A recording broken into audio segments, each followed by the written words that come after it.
Hello दोस्तों, आप सभी का आपके अपने YouTube channel mission government teacher SP में स्वागत है। इस वीडियो के अंदर बात करेंगे एमए फाइनल हिस्ट्री एग्जाम का जो दूसरा पेपर है, सेकेंड पेपर, आधुनिक भारत व संस्थाएं 1740 से लेकर जो 1857 का जो इतिहास है अपने, इसमें जो भी महत्वपूर्ण प्रश्न रहने वाले हैं, हम उन सब की बात करेंगे। तो सभी आगे के पेपरों के लिए या जो पहले पेपर हुआ है उन सब के लिए जिसको भी वीडियो चाहिए तो एक बार चैनल को सब्सक्राइब कर दें और इस लाइक क्लास को, इस वीडियो को क्या कर दें, आप लाइक कर दें। तो मेरा नाम श्याम सुंदर पंचार्य सिंधु, महत्वपूर्ण परीक्षा में आप सभी का स्वागत है।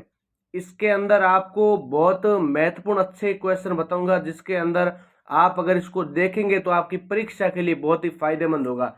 शुरू करते हैं। सबसे पहला क्वेश्चन है आज के लिए आपका कि रेगुलेटिंग एक्ट 1773 पर एक संक्षिप्त टिप्पणी लिखिए। दोस्तों, बहुत ही महत्वपूर्ण प्रश्न है ये। रेगुलेटिंग एक्ट 1773 के ब्रिटिश संसद द्वारा पारित एक महत्वपूर्ण अधिनियम था जिसने भारत में ईस्ट इंडिया कंपनी के शासन को नियंत्रित करने की दिशा में पहला कदम उठाया। इस अधिनियम का मुख्य उद्देश्य कंपनी के प्रशासन में सुधार लाना और भ्रष्टाचार पर अंकुश लगाना था। तो सीधा सा मतलब है कि जो रेगुलेटिंग एक्ट है वो 1773 का था और एक ऐसा अधिनियम था जो कि ईस्ट इंडिया कंपनी के शासन को नियंत्रित करने के लिए एक कदम उठाया और इसका उद्देश्य क्या था? भ्रष्टाचार पर अंकुश लगाना, रोक लगाना था दोस्तों। फिर इस अधिनियम के प्रमुख प्रावधान क्या है? तो पहला है कि गवर्नर ऑफ बंगाल को गवर्नर जनरल बनाया गया। वारेन हेस्टिंग्स सबसे पहले गवर्नर जनरल नियुक्त हुए थे। फिर दूसरा आता है दोस्तों, कलकत्ता में सर्वोच्च न्यायालय की स्थापना करना। कलकत्ता में सर्वोच्च न्यायालय की स्थापना करना। तो 1774 में न्यायिक व्यवस्था की निगरानी हेतु ये स्थापित किया गया था। फिर आता है दोस्तों अगला, तीसरा अधिनियम क्या था इसका कि बॉम्बे और मद्रास के गवर्नरों को गवर्नर जनरल की परिषद के अधीन किया गया। इससे केंद्रीय प्रशासनिक नियंत्रण की क्या होती है? शुरुआत होती है। चौथा पॉइंट इसमें कि कंपनी के निदेशकों पर नियंत्रण, उन्हें ब्रिटिश सरकार की अनुमति से कार्य करना अनिवार्य किया गया। फिर इसका निष्कर्ष यही निकलता है कि रेगुलेटिंग एक्ट में भारत में ब्रिटिश शासन की नींव को विधिक और प्रशासनिक रूप से दिया गया। इस अधिनियम ईस्ट इंडिया कंपनी के निरंकुश शासन पर पहला सरकारी अंकुश था जो आगे चलकर 1833 और 1858 के अधिनियमों का मार्ग प्रशस्त करने वाला सिद्ध हुआ। दोस्तों, बहुत ही महत्वपूर्ण प्रश्न है ये पहला। और फिर अगला दूसरे प्रश्न की बात करते हैं कि अंग्रेजों ने अवध का विलय किस प्रकार किया। दोस्तों, बहुत ही महत्वपूर्ण प्रश्न है ये कि अंग्रेजों ने अवध का विलय किस प्रकार किया। अगर अभी नए जुड़े हो तो क्लास को एक बार लाइक कर दो, चैनल को सब्सक्राइब कर दो सभी, क्योंकि सभी के लिए बहुत महत्वपूर्ण है। जितने पेपर होंगे सभी के वीडियो लेकर आऊंगा आपके लिए, इसलिए बोलता हूं लाइक और सब्सक्राइब कर दो। तो इसका उत्तर होता है कि दोस्तों अंग्रेजों ने अवध का विलय एक सोची समझी नीति और राजनीतिक चालबाजी के माध्यम से किया था। इसका मुख्य उद्देश्य भारत में अपने साम्राज्य को विस्तार देना था। जो अंग्रेज है उनका मुख्य उद्देश्य यही था दोस्तों कि अपने साम्राज्य का विस्तार भारत में करे और एक समृद्ध क्षेत्र को सीधे अपने नियंत्रण में लेना था। अवध का विलय 1856 में हुआ था दोस्तों। अवध का विलय कब होता है? 1856 में हुआ। इसके लिए लॉर्ड डलहौजी की डॉक्ट्रिन ऑफ लैप्स नीति को आधार नहीं बनाया गया, क्योंकि अवध के शासक वाजिद अली शाह के कोई उत्तराधिकारी नहीं थे। इसके बजाय अंग्रेजों ने एक अलग तर्क अपनाया। नीचे अवध विलय की प्रक्रिया को विस्तार से बताया गया दोस्तों। तो पहला इसमें पॉइंट आता है कि राजनीतिक बहाना। पहला पॉइंट क्या होता है महत्वपूर्ण? राजनीतिक बहाना, यानी कुशासन का आरोप लगाना। अब जैसे कोई शासन है, क्योंकि वहां समय उस समय क्या थी, बहुत रियासतें थी और अलग अलग रियासतें अलग अलग शासन व्यवस्था के अंदर क्या होता है, तो ब्रिटिश अपना राज चलाते हैं और किसी को किस प्रकार से हड़पते हैं और किसी को कुछ प्रकार से, जो हम इस वीडियो के अंदर देखने वाले हैं।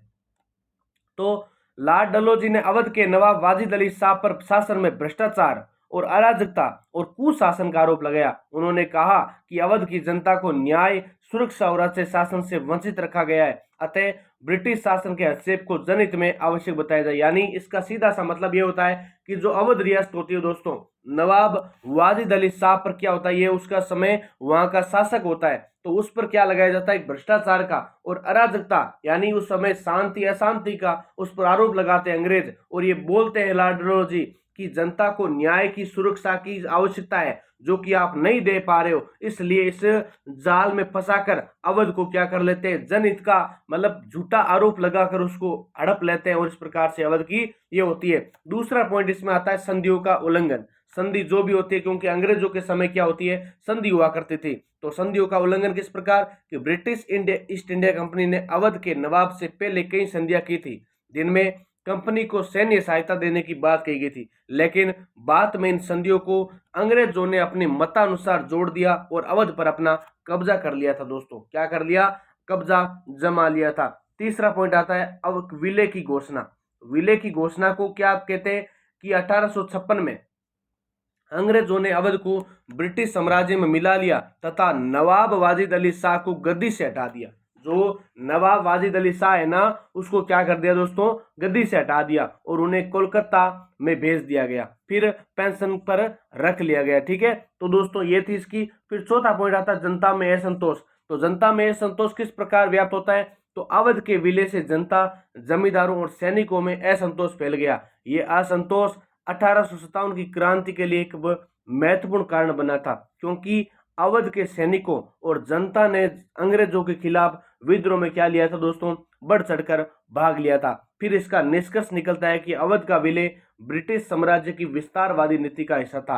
यानी जो अवध का विलय होता है वो ब्रिटिश साम्राज्य की विस्तारवादी नीति का हिस्सा होता है। यह दिखाता है कि अंग्रेज अपने साम्राज्य को फैलाने के लिए नैतिकता और संधियों की परवाह किए बिना कदम उठाते थे।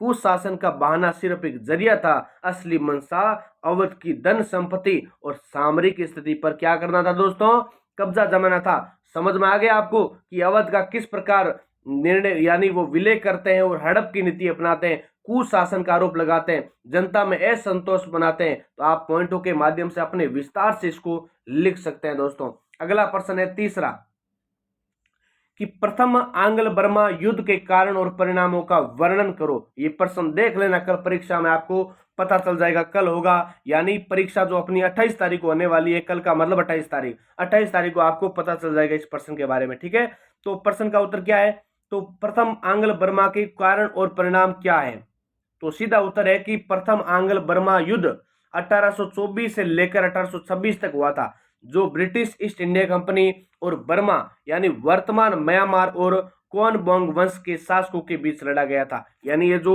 प्रथम आंग्ला बर्मा युद्ध है दोस्तों, वह म्यांमार के एक बर्मा के क्वानबोंग वंश के मध्य शासकों के मध्य लड़ा गया था और सामने थी ईस्ट इंडिया कंपनी। फिर यह युद्ध ब्रिटिश साम्राज्य के भारत में विस्तार और बर्मा के आक्रामक दृष्टिकोण के कारण हुआ था। दोस्तों ये जो युद्ध होता है वो ब्रिटिश साम्राज्य के भारत में विस्तार और बर्मा के आक्रामक साम्राज्य के कारण हुआ था। फिर प्रथम आंग्ल बर्मा युद्ध के कारण क्या है दोस्तों, तो बर्मा का विस्तारवादी नीति। बर्मा की जो विस्तारवादी नीति थी यानी बर्मा के शासक बोडोपाया और बाद में बागयादी ने एक आक्रामक विस्तार विधि अपनाई। बर्मा ने मणिपुर, असम, अराकान और जैसे क्षेत्रों पर कब्जा कर लिया जो ब्रिटिश हितों के लिए खतरा बन गई थी। क्या बन गई थी दोस्तों, खतरा बन गए थे। यानी जो बर्मा की विस्तार विधि नीति थी बोडोपाया और बग्याद, उसने आक्रामक नीति अपनाई और मणिपुर, असम, अराकान जैसे क्षेत्रों पर क्या कर लिया दोस्तों, कब्जा कर लिया था। फिर अगला पॉइंट आता है इसमें कि दूसरा ब्रिटिश व्यापारिक हितों का संघर्ष। ब्रिटिश व्यापारिक हितों का संघर्ष, ब्रिटिश ईस्ट इंडिया कंपनी ने बर्मा के बंदरगाहों और व्यापारिक मार्गों पर नियंत्रण स्थापित करने की योजना बनाई। बर्मा का बढ़ता प्रभाव ब्रिटिश व्यापार के लिए खतरा बन गया। तीसरा आता है सीमा विवाद। सीमा विवाद के अंदर यही है कि बंगाल और बर्मा की सीमा पर विवादित क्षेत्र थे जिनमें चटगांव, अराकान शामिल थे। इन विवादों ने दोस्तों दोनों पक्षों के बीच टकराव उत्पन्न किया और युद्ध की स्थिति बन गई थी। सीमा विवाद का मतलब यही है कि दोनों जो क्षेत्र है बंगाल और बर्मा, उसके मध्य विवाद होता है और चटगांव और अराकान शामिल थे। जो विवादित जो क्षेत्र थे वो कौन सा था, एक तो चटगांव और एक अराकान। जो चटगांव है वो तो बंगाल का था जबकि बर्मा का अराकान था। ठीक है, इन दोनों के मध्य टकराव होता है और इस प्रकार से युद्ध की स्थिति बन जाती है। चौथा कारण होता है राजनयिक असफलता। राजनयिक असफलता से मतलब कि ब्रिटिश और बर्मा के बीच राजनयिक वार्ता की कोशिशें विफल हो गई और इसके परिणाम स्वरूप युद्ध हुआ। बर्मा के शासक बगीदा ने ब्रिटिश को अपमानित किया, जो युद्ध का कारण बना था। यानी जो राजनयिक असफलता का मतलब है कि कोशिश चल रही वार्ता बातचीत की, लेकिन बर्मा के जो शासक होते हैं बगीता, उनके अंदर ब्रिटिशों को अपमानित करते हैं, उसके कारण युद्ध का प्रमुख कारण बन जाता है। फिर बात करते हैं दोस्तों कि प्रथम आंग्ल बर्मा युद्ध हो गया, उसके परिणाम क्या हुए थे। तो परिणाम की बात करते हैं। पहला परिणाम है कि याडाबू की संधि, युद्ध का समापन 24 फरवरी 1826 को याडाबू की संधि के साथ हुआ था, जो कि संधि के प्रमुख बिंदु थे। तो प्रश्न छोटा वाला भी आता है परीक्षा में, तो आप ध्यान रखना कि याडाबू की संधि कब होती है, तो 24 फरवरी 1826 को, ठीक है। उसी के साथ ये युद्ध समाप्त होता है। बर्मा ने मणिपुर, असम, अराकान और तेनासरीम क्षेत्र ब्रिटिशों को सौंपे। बर्मा को 10 लाख पाउंड का युद्ध क्षतिपूर्ति भुगतान करना पड़ा था। क्या करना पड़ता? 10 लाख पाउंड का युद्ध क्षतिपूर्ति भुगतान करना पड़ा दोस्तों। ब्रिटिशों को यांगून में व्यापार प्रतिनिधि नियुक्त करने की अनुमति मिली थी। दूसरा पॉइंट इसका है कि ब्रिटिश साम्राज्य का विस्तार। ब्रिटिश साम्राज्य का विस्तार किस प्रकार? तो इस युद्ध के परिणाम स्वरूप ब्रिटिश साम्राज्य का क्षेत्रफल बढ़ा। बर्मा के महत्वपूर्ण क्षेत्रों पर ब्रिटिशों का नियंत्रण स्थापित हो गया और उत्तर पूर्व भारत में ब्रिटिश प्रभुत्व मजबूत हो गया था दोस्तों। क्या हो गया था? मजबूत हो गया था। नेक्स्ट तीसरा पॉइंट आता है कि अपना बर्मा की आर्थिक और राजनीतिक क्षति। बर्मा की किस प्रकार आर्थिक यानी पैसों के रूप में क्षति होती है और किस प्रकार उसमें राजनीति में परिवर्तन आते हैं या नुकसान होता है। तो युद्ध के परिणाम स्वरूप बर्मा की अर्थव्यवस्था को भारी नुकसान हुआ। युद्ध में बड़ी संख्या में सैनिक मारे गए और बर्मा के शाही खजाने पर भारी बोझ पड़ा। राजनीतिक दृष्टि से बर्मा क्या हो गया? कमजोर हो गया था दोस्तों। क्या हो गया था? कमजोर। चौथा पॉइंट है कि ब्रिटिश प्रभुत्व का विस्तार। तो ब्रिटिशों ने बर्मा को अपने प्रभाव क्षेत्र में ला लिया और यह युद्ध बर्मा पर ब्रिटिश प्रभुत्व की शुरुआत थी दोस्तों। कैसी थी? शुरुआत थी। और इस युद्ध ने बर्मा को ब्रिटिश साम्राज्य का हिस्सा बनाने की राह खोली थी। ये होता है चौथा पॉइंट इसका पूरा। नेक्स्ट बात करेंगे हमने पांचों पॉइंट की। तो पांचों पॉइंट देखो, पूरा प्रश्न आपके सामने खोल के रख दिया। बहुत अच्छा प्रश्न है और अगर परीक्षा में आ गए ना, यहां से आपका बहुत फायदा होगा। पांचों पॉइंट है, आगे के युद्धों का मार्ग प्रशस्त हुआ और प्रथम आंग्ल बर्मा युद्ध ने द्वितीय 1852 और तृतीय 1885 आंग्ल बर्मा युद्धों का मार्ग प्रशस्त कर दिया। अगर यहाँ से छोटा वाला प्रश्न बने कि प्रथम आंग्ल बर्मा युद्ध कब हुआ, तो आप बता देना। द्वितीय के हुआ तो भी बता देना, क्योंकि तीनों सन आपके इस प्रश्न के अंदर आ गए। फिर निष्कर्ष यह निकलता है कि प्रथम आंग्ल बर्मा युद्ध में भारत और बर्मा के बीच के संबंधों को नया रूप दिया और ब्रिटिश साम्राज्य के लिए बर्मा के क्षेत्रीय विस्तार का मार्ग खोला। युद्ध के परिणाम स्वरूप ब्रिटिश साम्राज्य की शक्ति बढ़ी, जबकि बर्मा के लिए एक बड़ा राजनीतिक और आर्थिक संकट था। यह युद्ध बर्मा पर ब्रिटिश नियंत्रण की शुरुआत थी दोस्तों, जो भविष्य में बर्मा के पूरी तरह से उपनिवेशकरण का कारण बना था। ये प्रश्न बहुत अच्छा है, आप इसको ध्यान से सुनकर और अच्छे से आप इसको पढ़कर जाएंगे तो आपके लिए बहुत फायदेमंद होगा। लेकिन मुझे लगता है आपने अभी तक क्लास को लाइक वीडियो को नहीं किया, क्योंकि आप सोच रहे होंगे कि सर पढ़ा रहे हैं, सर का वीडियो देख लिया, हमारे काम आए तो ठीक है, नहीं काम आए तो ठीक है, लेकिन लाइक करने से क्या होता है? कुछ नहीं होता है। लेकिन आप अगर कर सकते हो तो लाइक कर दो, क्योंकि उसमें कोई खर्चा नहीं लगता आपके। लाइक का मतलब ये होता है कि अगर आप लाइक करते हैं, इससे पता चलता है कि हाँ, क्लास बहुत लिख देते हैं, 5000 6000 लोग देख लेंगे अभी, लेकिन लाइक मात्र 100 150 करेंगे। क्यों? क्योंकि आप सोचते हो लाइक से होता क्या है। आप अगर लाइक देते हो ना, सीधा सा मतलब है कि आगे आपके भाई बहन भी इस क्लास को देख लेंगे, क्योंकि लाइक से क्या होती है? क्लास आगे जाती है। बस इतना ही निवेदन है कि आप लाइक और कमेंट करते रहे, ताकि क्लास और लोगों तक पहुंचती रहे और ऐसे आपके पेपरों के प्रश्न महत्वपूर्ण आपके लिए लेकर आता रहूं। चौथा प्रश्न है आपके लिए कि रणजीत सिंह का अंग्रेजों के साथ संबंध बताते हुए उपलब्धियों का वर्णन करो। बहुत अच्छा प्रश्न है, आपके सिलेबस से ये ऐसा नहीं है कि हर किसी से उठा लिया। जो टॉपिक के अंदर प्रश्न है ना महत्वपूर्ण, वही प्रश्न करवा रहा हूं। रणजीत सिंह का अंग्रेजों के साथ संबंध बताते हुए उपलब्धियों का वर्णन करो। तो रणजीत सिंह का अंग्रेजों के साथ संबंध और उसकी उपलब्धियों का भारतीय इतिहास में विशेष स्थान रखती है। तो नीचे इसके कुछ विस्तृत व्याख्या दी गई है। तो रणजीत सिंह का अंग्रेजों के साथ संबंध, पहला आता है मित्रता और कूटनीति। पहला पॉइंट क्या है? मित्रता और कूटनीति दोस्तों। महाराजा रणजीत सिंह 1780 से 1839 ने ब्रिटिश ईस्ट इंडिया कंपनी के साथ एक संतुलित और कूटनीतिक संबंध बनाए रखा। उन्होंने कभी भी अंग्रेजों के सीधे युद्ध नहीं किया, बल्कि उनके साथ मैत्रीपूर्ण संबंध बनाए रखे। दोस्तों क्या दोबारा ध्यान से देखनी है कि जो रणजीत सिंह होते हैं उन्होंने हमेशा से ऐसा नहीं है सीधे युद्ध कर लिया, उन्होंने क्या किया, मित्रतापूर्ण व्यवहार किया और कूटनीतिक तरीके से संबंध बनाए, फिर उन्होंने क्या किया, उनके साथ युद्ध किया था। दोस्तों दूसरा पॉइंट आता है इसका त्रिपक्षीय संघर्ष। त्रिपक्षीय संघर्ष अगर इसकी बात करें तो त्रिपक्षीय संघर्ष 1838 का ये संधि Ranjit Singh, British east India company और शाह शुजा के मध्य हुई। शाह शुजा अफगानिस्तान के निर्वासित राजा थे। जो शाह शुजा होते हैं वो कौन होते हैं, अफगानिस्तान के निर्वासित राजा के बीच हुई थी। इसका उद्देश्य अफगानिस्तान में शाह शुजा को पुनः सत्ता में स्थापित करना था। यानी जो शाह शुजा होता है उसका उद्देश्य एक ही था कि उसको पुनः सत्ता में स्थापित किया जाए रणजीत सिंह का। फिर इस संधि से ये स्पष्ट हुआ कि रणजीत सिंह ब्रिटिशों के साथ सहयोग कर सकते हैं यदि उनकी सीमाओं को न छेड़ा जाए। बात समझ में आई क्या, रणजीत सिंह अंग्रेजों का सहयोग करेंगे लेकिन अगर उनकी सीमाओं को न छेड़ा जाए तब करेंगे। तीसरा पॉइंट है संधियों के माध्यम में संतुलन। संधियों के माध्यम से संतुलन भी होता है, किस प्रकार होता है तो वो इस पॉइंट के अंदर देखेंगे हम। तो रणजीत सिंह ने सतलुज नदी को पंजाब और ब्रिटिश क्षेत्रों की सीमा बनने वाली संधि पर हस्ताक्षर किए। कब किए, 1809 के अंदर किए। ध्यान रखना, ट्रीटी ऑफ अमृतसर, तो 1809 के अंदर हस्ताक्षर होते हैं। उन्होंने अपनी सत्ता को मान्यता दिलवाई और अंग्रेजों से टकराव डाला। चौथा पॉइंट इसका है दोस्तों स्वतंत्रता की रक्षा। स्वतंत्रता की रक्षा किस प्रकार, उन्होंने अपने जीवन काल में अंग्रेजों को पंजाब में घुसने नहीं दिया।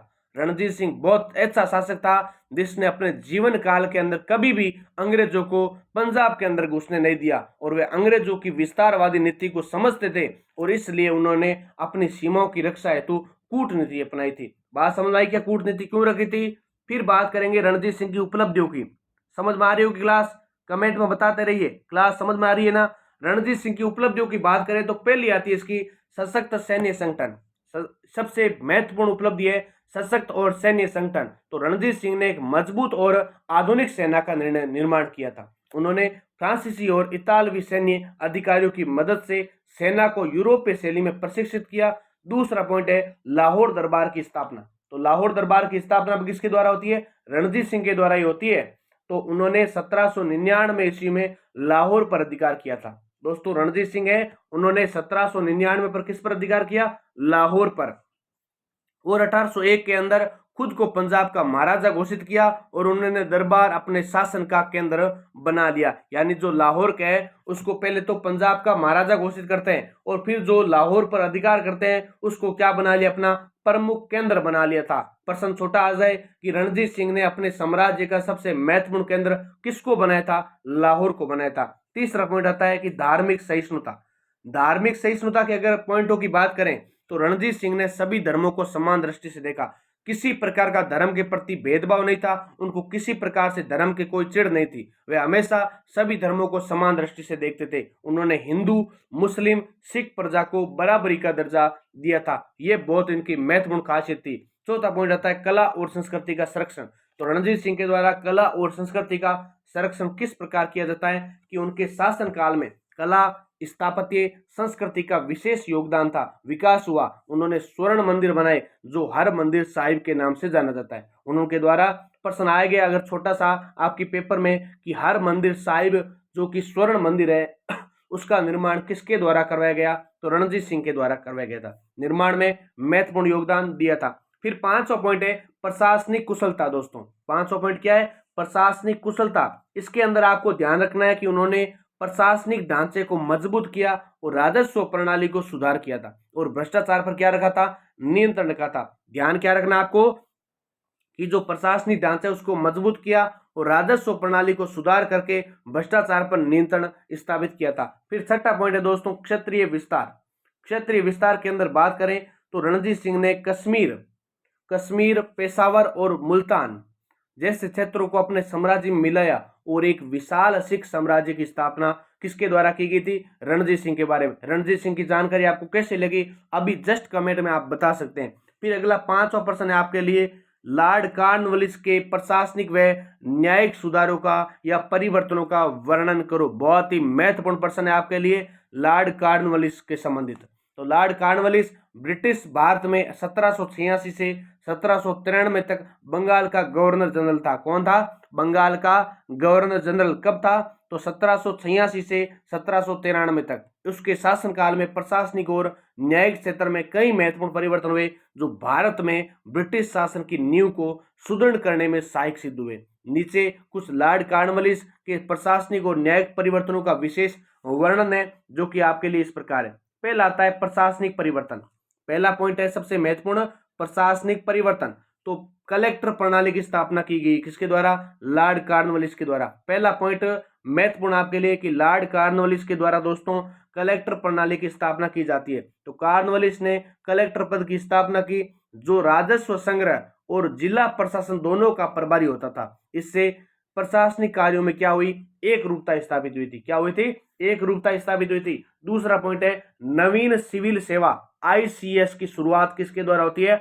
लॉर्ड कॉर्नवालिस के द्वारा होती है। किसके द्वारा? लॉर्ड कॉर्नवालिस के द्वारा। तो कॉर्नवालिस ने अधिकारियों के चयन हेतु प्रतियोगी परीक्षा प्रणाली और ईमानदारों की या ईमानदारी की शपथ को अनिवार्य किया और केवल अंग्रेजों को उच्च पदों पर नियुक्त किया गया जिसे शुद्ध नस्ल नीति भी कहा जाता है। जिसे क्या कहते हैं? शुद्ध नस्ल नीति भी कहा जाता है। प्रश्न अगर छोटा वाला आ जाए कि शुद्ध नस्ल नीति व्हाइट मैन्स पॉलिसी किसे कहते हैं? यह प्रश्न कई बार आया हुआ है परीक्षा में आपके जो एमजीएसयू पेपर करवाती है या और कोई भी यूनिवर्सिटी एग्जाम करवाती है एमए के हिस्ट्री का, तो ये प्रश्न आ गया एक दो बार। शुद्ध नस्ल नीति या व्हाइट मैन्स पॉलिसी क्या है?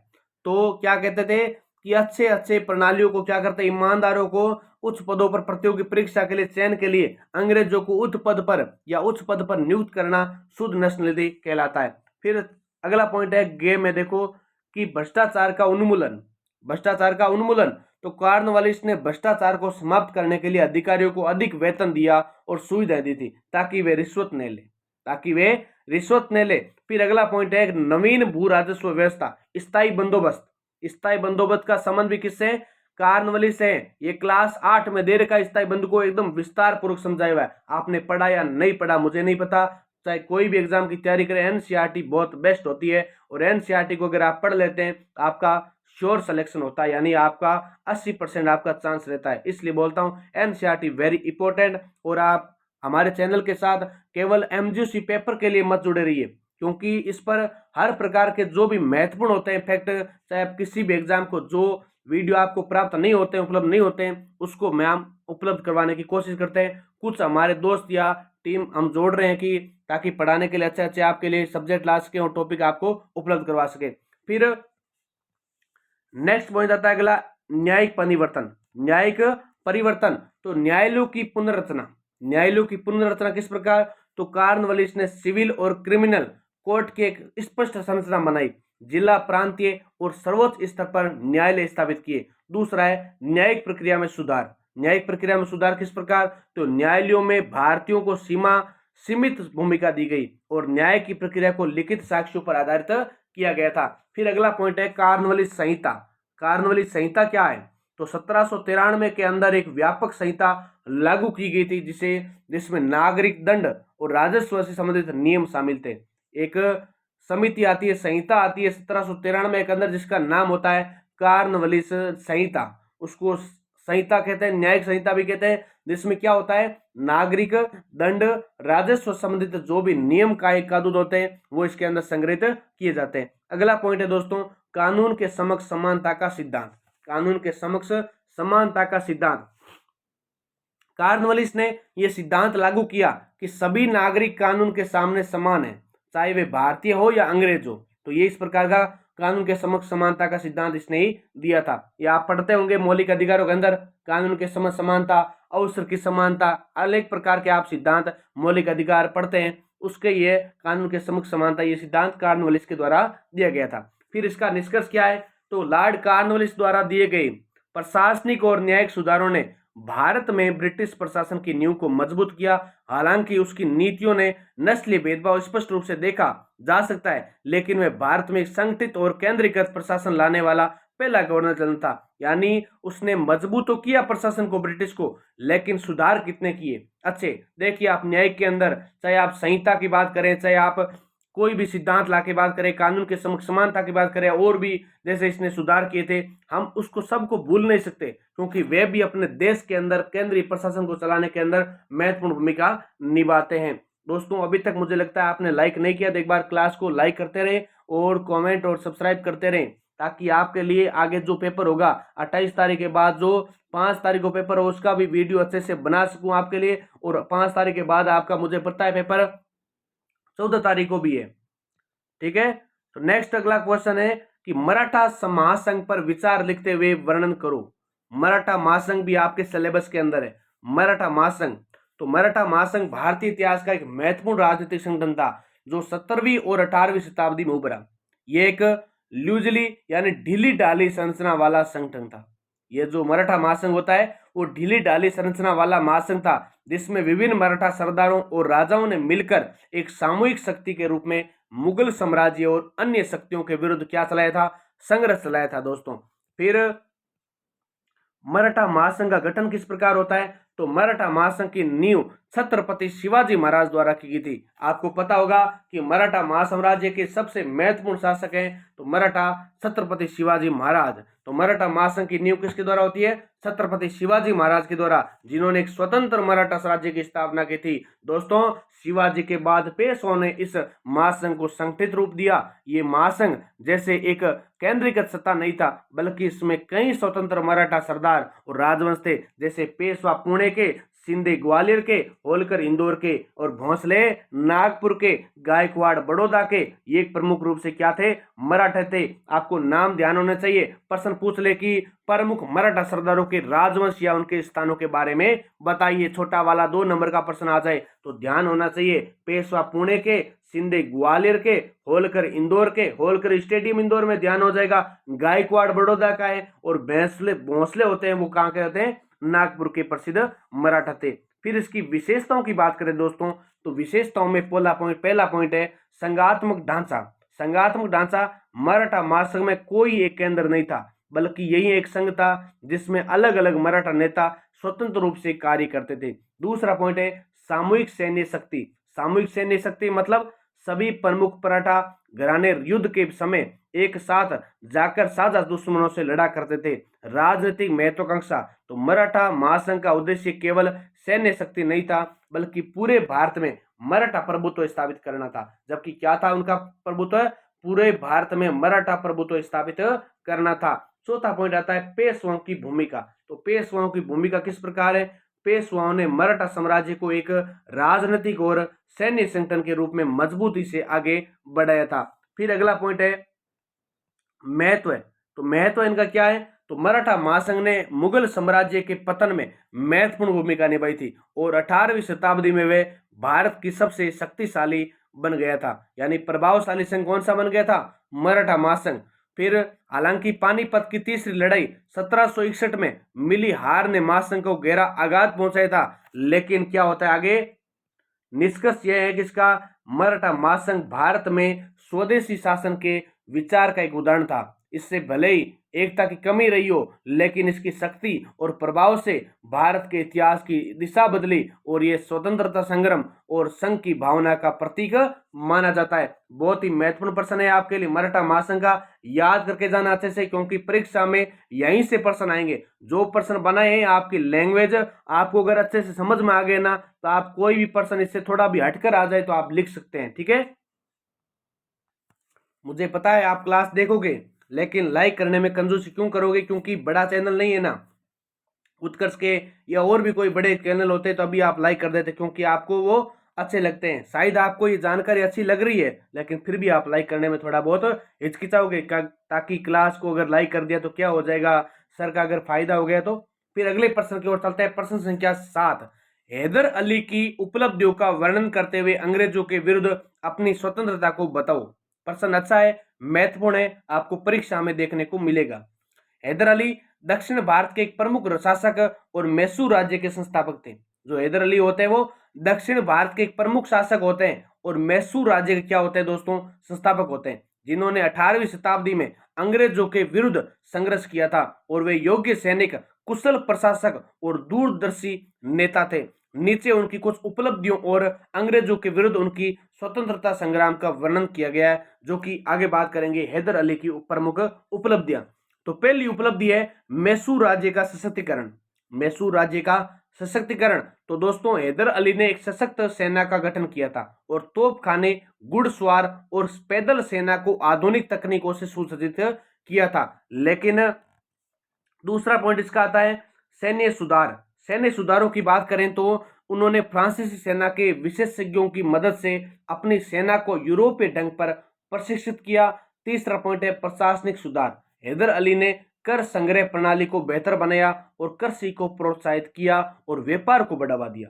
जो हैदर अली है उसके द्वारा क्या होता है, कर संग्रह यानी जो टैक्स इकट्ठा करने की प्रणाली को क्या बनाया था, बेहतर बनाया था और कृषि को प्रोत्साहित करने के लिए व्यापार को बढ़ावा दिया था। चौथा पॉइंट है प्रौद्योगिकी और विज्ञान में रुचि।